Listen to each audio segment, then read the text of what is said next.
बिहार प्रदेश का जिला सीतामढ़ी लगता है। सीतामढ़ी जिले के अंतर्गत आने वाला एक थाना है बेला। यहाँ पर राहुल कुमार नाम का एक लड़का थाने में जाता है और जाने के बाद कहता है कि साहब उसकी लिविंग पार्टनर है, गर्लफ्रेंड है, जिसका नाम सपना देवी है। वो एकदम घर से लापता हो गई है, गायब हो गई है। मैंने उसे हर जगह तलाश करने की कोशिश की, लेकिन वो मिल नहीं रही है।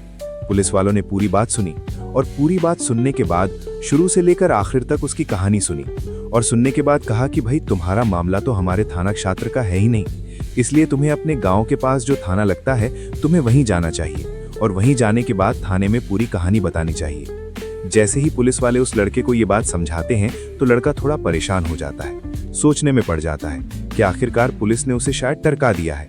लेकिन पुलिस वाले उसे फिर समझाते हैं और समझाने के बाद कहते हैं कि मामला जब हमारे यहाँ का है ही नहीं तो तुम्हें जाकर अपने थाने में बात करनी चाहिए।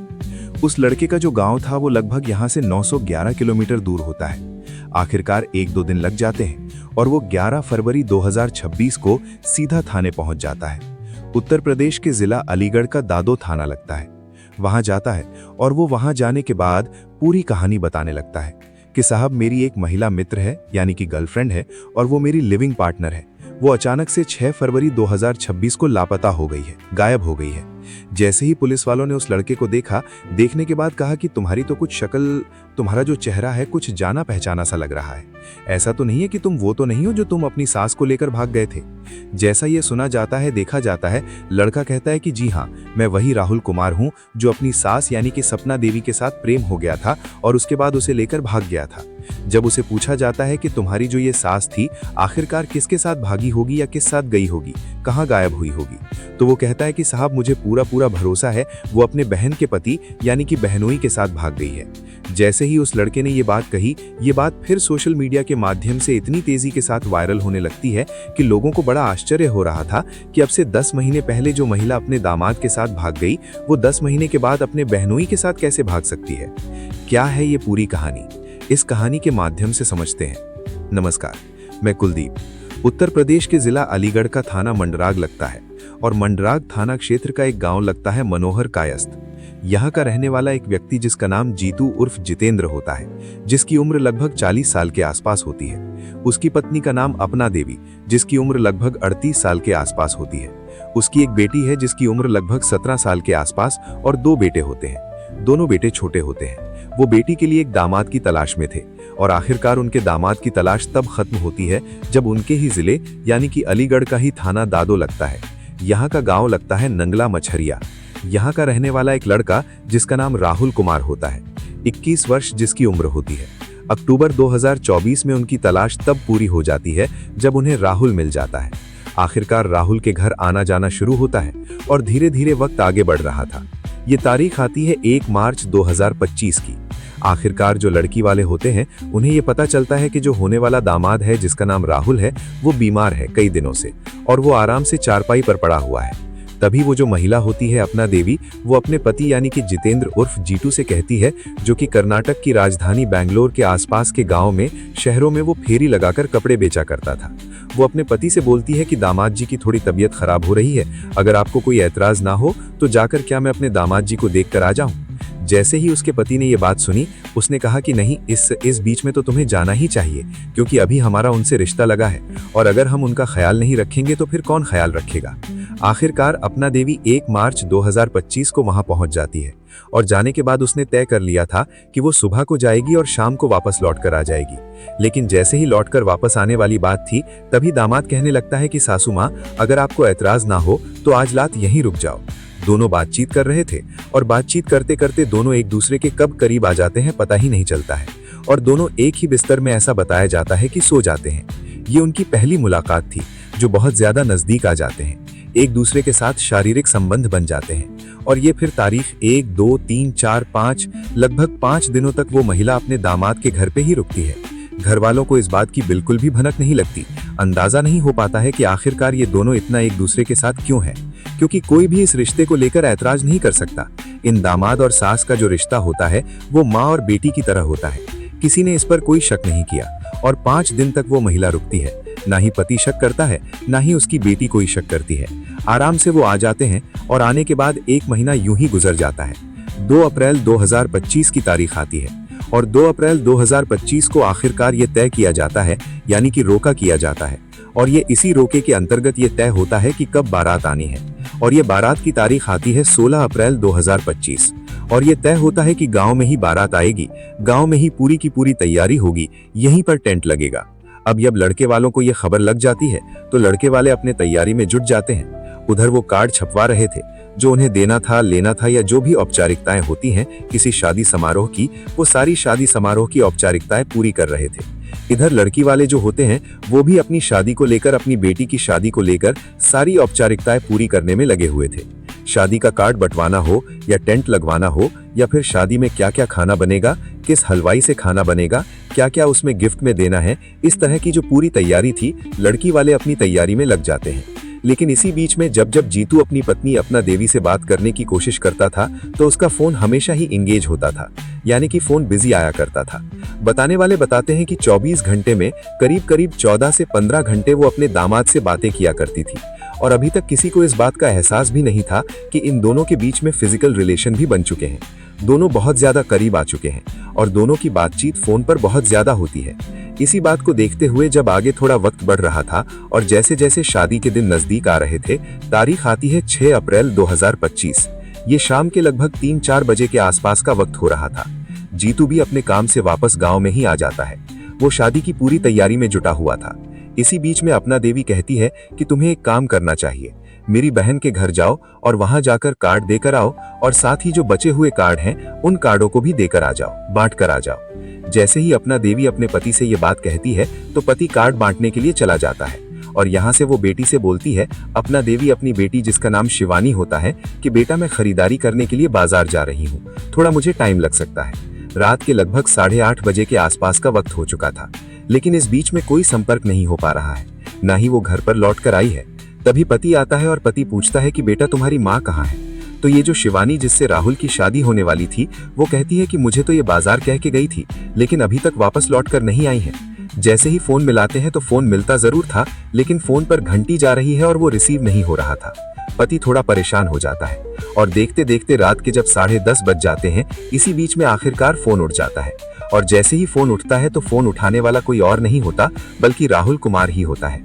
जैसे पूछा जाता है कि तुम्हारी सास कहाँ पर है, वो कहता है कि सास तो मेरे साथ है, लेकिन तुमने जो इसे इतना टॉर्चर किया है, इतना परेशान किया है, ये तुमने बिल्कुल भी अच्छा नहीं किया। ये बात सुनने के बाद जो ससुर होता है उसे बड़ा अजीब लग रहा था। वो कह रहा था, तुम किस तरह की बात कर रहे हो दामाद जी। वो कहता है कि जो सासू माँ को तुमने परेशान किया है, अब तुम परेशान करने के लायक नहीं रहोगे, यानी कि मैं इन्हें अपने साथ लेकर जा रहा हूँ।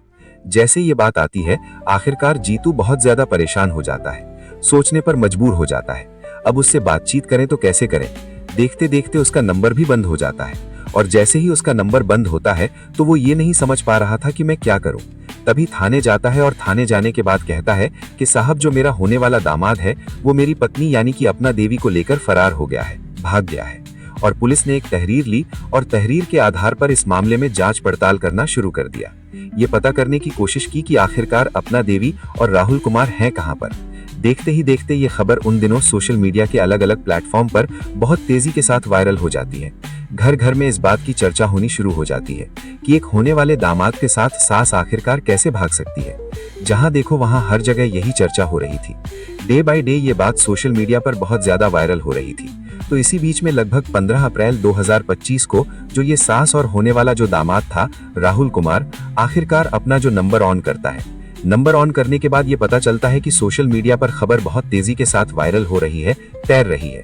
तभी वो फैसला करते हैं कि हम इस तरह से छुप नहीं सकते, भाग नहीं सकते, क्योंकि उसके होने वाले ससुर ने जो आरोप लगाया था वो लगभग 3,50,000 रुपए की नकदी लेकर भागने का आरोप लगाया। करीब करीब 5 या 6 लाख रुपए के आसपास के जो जेवरात थे, उन जेवरात को भी लेकर भागने का आरोप लगाया।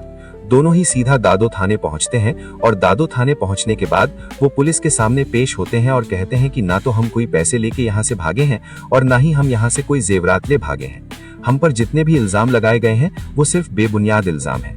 हम दोनों एक दूसरे से बेइंतहा प्यार करते हैं, एक दूसरे के साथ रहना चाहते हैं, साथ ही जिंदगी जीना चाहते हैं। पुलिस भी इस मामले में इसलिए कुछ नहीं कर पाती है क्योंकि उनकी दोनों की उम्र 18 साल से ज्यादा थी और वो अपने अच्छे और बुरे का फैसला ले सकते हैं। लेकिन बेटी इन बेइंतहा इसलिए परेशान थी कि आखिरकार उसकी सगी माँ उसके साथ ऐसा कैसे कर सकती है। बेटी अपनी माँ से बस बार बार यही बात पूछना चाहती थी कि माँ तुम मेरे साथ ऐसा क्यों कर रही हो। उधर पति इस बात को लेकर हैरान था कि आखिरकार एक सगी माँ अपनी बेटी के साथ ऐसा धोखा कैसे कर सकती है, कि उसके होने वाले पति के साथ वो भाग कैसे सकती है। लेकिन कानून से कोई दूर नहीं जा सकता, कानून का कोई उल्लंघन नहीं कर सकता। जब उनकी दोनों की उम्र ठीक ठाक हो चुकी है तो वो अपने अच्छे और बुरे का फैसला ले सकते हैं। जब पुलिस ने इस मामले की जांच पड़ताल की तो इस महिला ने अपने ही दामाद के साथ रहने की जिद पकड़ ली थी और आखिरकार पुलिस को उन दोनों को छोड़ना पड़ा और फिर यहाँ से वो निकल जाते हैं। जैसे वो यहाँ से निकल जाते हैं उसके बाद फिर वक्त आगे बढ़ने लगता है, लेकिन शिवानी के लिए फिर कोई रिश्ता नहीं आता आसानी से। हालांकि जितेंद्र उर्फ जीतू जो होता है उसको एक महिला मिल जाती है।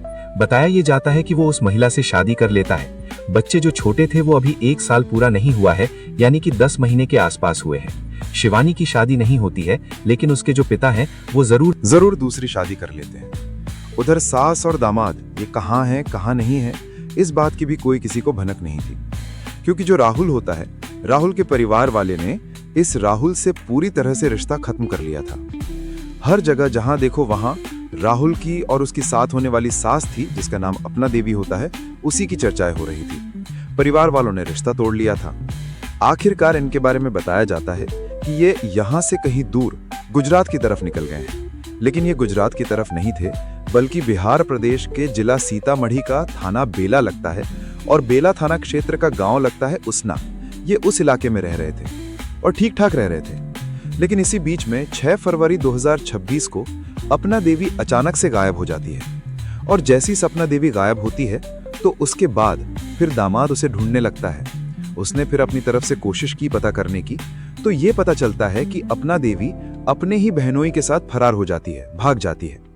फिर वो नजदीकी पुलिस स्टेशन जाता है राहुल, और वहां जाने के बाद अपनी जो सास थी, क्या होने वाली सास, उसके बारे में पूरी कहानी बताता है कि साहब लगभग 10 महीने पहले हम लोगों को एक दूसरे से प्यार हो गया था, हम लोग दोनों भाग गए थे, उसके बाद वो अपने बहनोई के साथ भाग गई थी। पुलिस वालों ने ये बात सुनी। पुलिस वालों ने कहा कि ये मामला हमारे यहाँ का नहीं है, बल्कि ये मामला तुम्हारे बिहार का है। आखिरकार बिहार वालों ने यहाँ उत्तर प्रदेश में भेज दिया। उत्तर प्रदेश वाले कहते हैं कि ये मामला बिहार का है। फिलहाल ये मामला सिर्फ सोशल मीडिया पे ही चर्चाओं का विषय बना हुआ है, लेकिन इसमें कौन झूठा है कौन सच्चा है, क्या इस बात नहीं है, एक बार फिर से सुर्खियों में आ गई है, वायरल हो गई है। जब पिता से, यानी कि शिवानी के पिता और अपना देवी के पति से इस मामले में मीडिया ने बातचीत करने की कोशिश की, तो उसने साफ साफ बातचीत करने से इनकार कर दिया। वो कहता है कि मैं इस झमेले में बिल्कुल भी नहीं पड़ना चाहता। और इस वाली पूरी कहानी में अगर कोई सबसे ज्यादा पिसा है, सबसे ज्यादा दिक्कतों परेशानियों से गुजरा है, तो वो बेटी गुजरी है जिसका नाम शिवानी होता है, क्योंकि उसकी शादी अभी तक हुई नहीं है। दोस्तों, इस पूरे घटनाक्रम को सुनने का उद्देश्य किसी को परेशान करना नहीं है, किसी का दिल दुखाना नहीं है, बल्कि आपको जागरूक करना है, आपको सचेत करना है, आपको बताना है कि बहुत सारे लोगों का ये कहना था कि सास और दामाद की प्रेम कहानी बहुत ज्यादा दिन टिक नहीं पाएगी।